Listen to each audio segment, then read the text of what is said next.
Ladies and gentlemen, today I ask you to imagine a power greater than pain, a force stronger than failure, a spirit untouched by the lashings of life's cruelest trials. That power is within you. The most successful men and women of history, those who rose from the ashes of defeat and built empires from dust, were not immune to pain. They did not escape criticism. They did not live charmed lives. But what they did possess was the secret I'm about to share with you. To act as if nothing hurts you is not a call to ignore reality, nor is it an invitation to bury your emotions beneath a mask of denial. Rather, it is a declaration of mastery, specifically mental discipline. This discipline is the cornerstone of personal power, and it is the one trait that separates those who lead their lives with purpose from those who are tossed around by the whims of circumstance. Mental discipline begins in the quiet space between thought and action.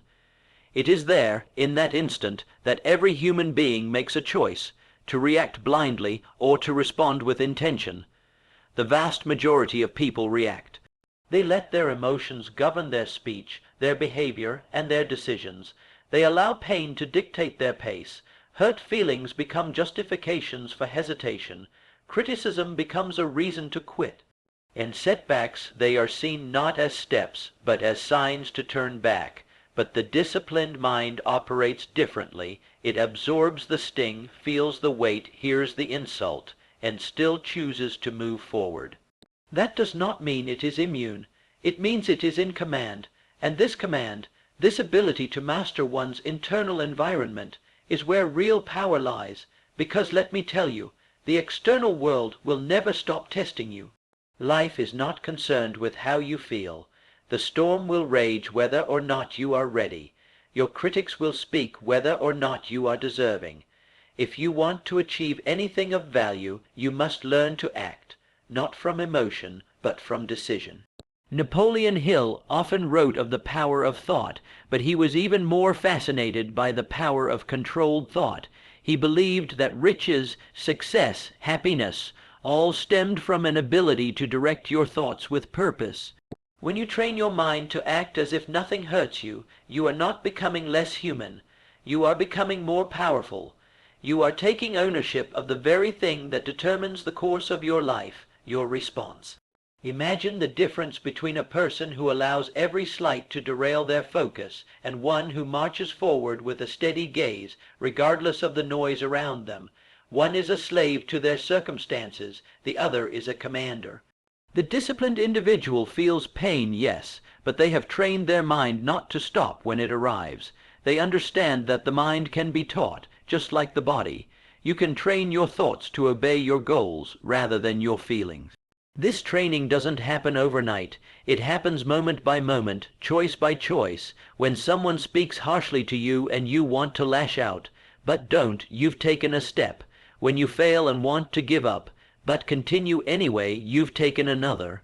Every time you choose to act with strength when weakness is easier, you build mental muscle, and over time this becomes who you are. People will begin to notice, not because you seem cold or distant, but because you move differently. You will not rattle easily. You will not panic in discomfort. There will be something in you, stillness, steadiness, that others will feel. That is the outward expression of inward discipline. And while others crumble under pressure, you will remain composed. This is the difference between the average man and the exceptional one. One gets through life. The other leads it. Mental discipline does not mean you feel nothing. It means you are not ruled by what you feel. It means you recognize emotion for what it is, a signal, not a command. Fear may arise, doubt may whisper, pain may press in, but you are not obligated to obey any of it. You are free to observe it, learn from it, and still choose the action that aligns with your purpose.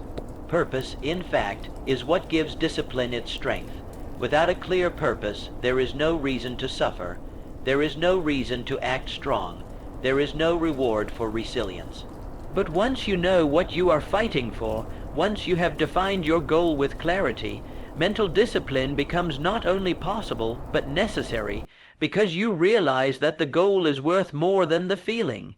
The dream is worth more than the discomfort. So when we say, act as if nothing hurts you, we are not suggesting you lie to yourself. We are suggesting that you rise above yourself, that you engage in the noble act of self-command, that you choose action over reaction, that you become a master, not a victim.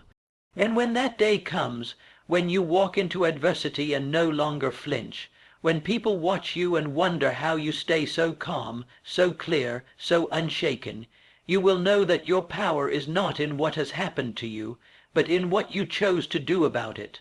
Pain is a universal experience. It touches every life, every journey, and every dream worth pursuing. But the wise understand something crucial. Pain is temporary, while purpose is permanent. This truth is not just comforting, it is empowering. It gives you the ability to rise above what hurts and keep moving toward what matters, because in the grand architecture of success, pain is only a brick, purpose is the blueprint. When you face difficulty, your mind plays a trick on you. It whispers that the pain you feel now will last forever, that the failure, the heartbreak, the rejection, it's the end. That voice is a liar. Pain screams loudly in the moment, but it fades. Time dulls it. Reflection transforms it, and eventually you look back and see that what once broke you actually built you. But purpose, true purpose, doesn't fade, it stays, even when you're tired, even when everything seems to be falling apart. It's the fire that refuses to die. The person who is moved only by how they feel in the moment will never achieve anything lasting. Why? Because feelings fluctuate. Some days you'll feel strong, others you'll feel weak. One moment you'll be inspired, the next you'll be drowning in doubt. If you build your life based on your emotions, you'll be constantly rebuilding from ruins.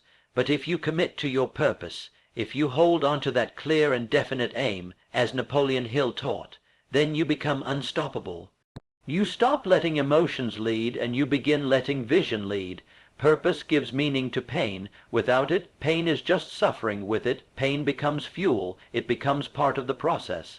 Imagine a man climbing a steep mountain. Every step burns, every muscle aches, but he keeps going. Why? Because he knows what's at the summit. The climb is temporary, but the view, his vision, is what keeps him alive through the suffering. That's the power of purpose. It gives you a reason to endure. This doesn't mean pain isn't real. It is. You'll face betrayal, failure, exhaustion, and ridicule. But when you've chosen your purpose, truly chosen it, these things don't stop you. They might slow you down, they might shake you, but they will not break you, because you've already made the decision. The pain is worth it. You've already told yourself, I will get there, no matter what it costs me. And once you've made that kind of decision, you gain a strength that no emotion can touch. Purpose also sharpens your focus. It simplifies your life. When you know what you're aiming for, distractions lose their power. You stop wasting energy on what doesn't serve your mission. You stop worrying about people who don't believe in you. You stop getting caught in petty battles and emotional traps. Why? Because you've fixed your eyes on something higher. And that clarity, born from purpose, becomes your anchor in chaos. Let me tell you what most people do. They run from pain and chase comfort.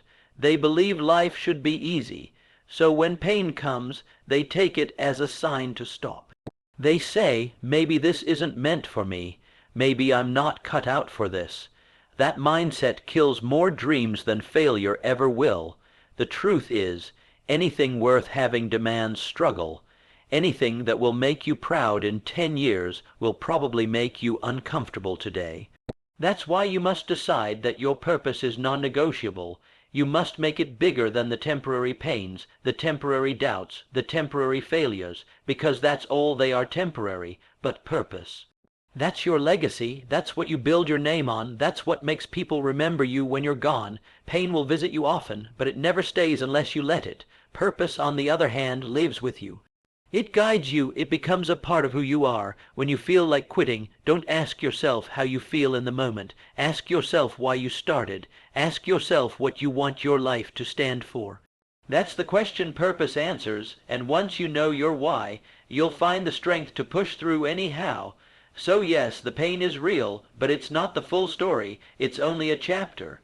And if you keep reading, if you keep turning the pages of your journey, you'll find that the purpose is still there, waiting for you, pulling you forward. You don't have to like the pain. You don't have to enjoy the struggle. But you do have to value your purpose enough to move through it, because when you look back one day, you won't remember the sting of every failure. You'll remember the fire that wouldn't let you quit. Strength is not something you're born with.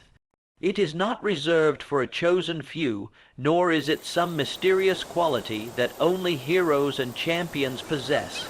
Strength is a habit. It is something you build, choice by choice, moment by moment, through deliberate action in the face of difficulty. The greatest lie people believe is that strength is a personality trait, something you either have or you don't. But the truth is, strength is a practice, and the more you practice it, the more it becomes who you are. You don't become strong by talking about it. You become strong by doing what's difficult when it would be easier to give up. You build strength the first time you face failure and decide to try again. You build it when you feel like crying, but you show up anyway. You build it when you're doubted, when the odds are stacked against you, and yet you continue with steady determination. Every one of those moments is like a brick. And over time, you're building something solid, something no storm can break. The problem most people face is they wait to feel strong before they act strong. They think they need motivation, confidence, or clarity before they can step forward. But real strength doesn't start with feelings. It starts with decisions. You decide to show up. You decide to speak up. You decide to carry on even when your legs are trembling.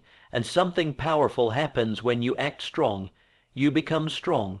The action itself creates the mindset. That is the habit loop of greatness. Act, build, become. Imagine someone walking through a storm. The rain is pouring, the wind is howling, and the sky is dark. A weak person sees the storm and waits for it to pass. A strong person walks through it, not because it's easy, but because they've trained themselves to do what's necessary, regardless of how they feel. That training doesn't make the storm go away. It just makes the person capable of enduring it. And each storm they walk through only makes the next one easier. Think about the strongest people you admire, mentors, historical figures, leaders. None of them got to where they are by avoiding discomfort. They didn't wish for strength. They worked for it. They faced hard days, tough decisions, criticism, and uncertainty, but they chose to act with resolve. That choice over and over again transformed their character, and that's the secret, consistency. It's not one big decision that makes you strong. It's the small ones you repeat daily, getting up early, saying no to distractions, speaking truth when it's hard, moving forward when no one's cheering. Each of these moments is a rep at the gym of your mind. When you build strength as a habit, it starts to bleed into every area of your life. You become reliable. People trust your presence. You begin to trust yourself. You no longer back down from challenge because you've trained your nervous system to stay calm under pressure. That inner calm, that emotional durability, is one of the highest forms of strength. And it only comes from practice. When everyone else is panicking and you remain centered, that is power. The beauty of building strength this way is that it's always available to you. It doesn't depend on your background, your upbringing, your circumstances, or your luck. It is a choice, and that means it's yours. You can start today. You don't need anyone's permission. Just begin acting like the person you wish to become. At first, it might feel like a lie, but over time, that act becomes real. You grow into your own potential, and yes, you'll fail along the way. You'll fall short, make mistakes, maybe even fall apart temporarily. That's part of it. That's part of the habit. Strength doesn't mean you never struggle. It means you return again and again to your values. It means you rise more times than you fall. It means you learn from every hit life throws at you, and you come back sharper, tougher, wiser. That repetition of resilience becomes the muscle memory of your mind. So if you want to be strong, don't wait for strength to arrive. Don't sit around hoping the right day will come. Build it. Train it. Repeat the actions of the person you want to become, and one day you'll look in the mirror and see someone you admire, not because they were lucky or gifted or blessed with a perfect life, but because they earned it. Through habits, through struggle, through discipline. That is what real strength looks like. Not loud or boastful, but steady, practiced, and unshakable. And it's not out of your reach. It's already within you, waiting for you to act. All you have to do is begin, then begin again tomorrow, and again the day after that. Strength is a habit. Build it. Perception is one of the most powerful forces in the human experience. How you see yourself, how others see you, and how you choose to present yourself to the world. These things shape your reality more than circumstances ever could. This is why it is said that power lies in perception. Not because perception is a trick, but because it creates momentum. The way you carry yourself, the energy you project, and the attitude you adopt can influence the outcomes of your life more than external events ever will. When you act as if nothing hurts you, you are not pretending to be invincible. You are creating an image of strength that begins to shape how others treat you and how you treat yourself. People respond to what they see and feel. If you appear weak, the world will often treat you as weak. If you appear confident, composed, and calm, even in chaos, people begin to treat you with respect, trust, and even admiration. This shift in treatment can open doors, change conversations, and transform outcomes. It's not about arrogance or false pride. It's about stepping into the version of yourself that is stable, clear, and focused, regardless of what's happening inside. When others see you respond with grace under pressure, they begin to see you as a leader. And more importantly, you begin to see yourself that way. That perception, repeated over time, becomes a new identity. This is why controlling your outer reaction is not just a tactic. It is a strategy for building inner power. When you carry yourself like someone who cannot be broken, your subconscious begins to believe it. The mind, over time, accepts the patterns you repeat. If you walk with confidence, speak with purpose, and move with intention, even when you're hurting, your mind starts to adapt. It begins to see you as powerful, as stable, as capable, and from this identity comes new behavior, new standards, and new levels of resilience. The opposite is also true. If you consistently project weakness, complaining, shrinking, reacting emotionally to every small slight, you begin to believe that you are helpless. Your environment then mirrors that belief. People doubt you. Opportunities pass you by, not because you aren't capable, but because you haven't claimed your power through your posture and presence. The world is not always fair, but it is responsive. It gives to those who carry themselves as if they are ready. When you understand that perception is power, you start to take control of how you show up. You stop walking into rooms hoping to be accepted and start walking in knowing what you bring. You stop reacting to criticism with insecurity and start seeing it as feedback or fuel. You stop allowing your emotions to dictate your expression and start choosing your expression based on who you want to become. This does not mean you hide your truth. It means you learn to hold your truth with strength. You don't have to collapse every time something hurts. You don't have to broadcast your struggles to validate them. Instead, you hold your head high, steady your breath, and move forward with purpose. That posture, mental and physical, signals to the world that you are grounded, even in pain. Think about the people who inspire you most. They likely aren't people who lived perfect lives. They're people who endured storms with grace. They carried themselves with power even when everything was falling apart. That's what made them magnetic. That's what gave them authority. Their power wasn't in never feeling pain. It was in mastering their response to it. They understood that how they appeared in struggle became part of their story, and they chose to appear strong, not to deceive, but to lead. There is something incredibly noble about choosing poise over panic, dignity over desperation, control over chaos. Each time you choose to act like nothing hurts you, not from arrogance but from intention, you are sending a message to yourself and to the world that you are not a victim of emotion, but a master of presence. This choice, repeated, becomes influence. People will look to you in crisis. They will trust your voice. They will follow your lead. That is how leaders are formed, not just by talent, but by composure. And yes, this takes work. You will have to train your reactions. You will have to catch yourself when the urge to explode or complain rises. But the more you practice, the more natural it becomes. Eventually, this becomes your default state. Not because you're faking, but because you've elevated. You've chosen a higher standard for how you show up in life, and now you live by it. Remember this, the world may never know exactly what you're going through, but it will always feel how you carry it. Carry it with strength, and strength is what you'll become. Carry it with purpose, and purpose is what you'll project. The perception becomes the power, and that power changes everything.